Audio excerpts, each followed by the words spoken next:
ಮೋಶೆ ಯಾವಾಗಲೂ ಮಾತು ತಪ್ಪಲಿಲ್ಲ, ದೇವರು ಹೇಳಿದ್ದನ್ನು ಮಾಡ್ತಾ ಇದ್ರು. ಆಮೆನ್. ಸೊ ದೇವರು ಹೇಳಿದ್ದು ಮಾಡ್ತಾ ಇದ್ದಕ್ಕೋಸ್ಕರ ದೇವರ ಕನೆಕ್ಷನ್ ಮೋಶೆನ ಜೊತೆಗೆ ಬಲವಾಗಿತ್ತು. ಹೇಳಿ ಆಮೆನ್.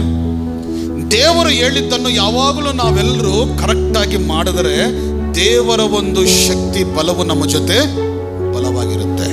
ನಿನ್ನ ಕುಟುಂಬ ಜೊತೆಗಿರುತ್ತೆ, ನಿನ್ನ ಲೈಫ್ ಚೆನ್ನಾಗಿರುತ್ತೆ, ನೀನು ತಪ್ಪಿ ಹೋಗಲ್ಲ, ನಿನ್ನ ಮಕ್ಕಳು ಚೆನ್ನಾಗಿ ಬೆಳೀತಾರೆ, ಜ್ಞಾನವಂತರಾಗಿರ್ತಾರೆ, ಸಾಧನೆಯನ್ನು ಮಾಡ್ತಾರೆ, ಅವ್ರ ಜೀವನದಲ್ಲಿ ಏನು ನೋಡದೇ ಇದ್ದಿದ್ದನ್ನು ಆಶೀರ್ವಾದಗಳನ್ನು ಅವ್ರು ನೋಡ್ತಾರೆ. ನಿನ್ನ ಲೈಫ್ ಚೇಂಜ್ ಆಗುತ್ತೆ. ದೇವರ ಕೃಪೆ ಕರುಣೆಯಲ್ಲಿ ನೀನು ಜೀವಿಸುವನಾಗಿರ್ತೀಯ. ನಿನಗೇನು ಕೊರತೆ ಇಲ್ಲದಂಗೆ ದೇವರು ನೋಡ್ಕೊಳ್ತಾನೆ.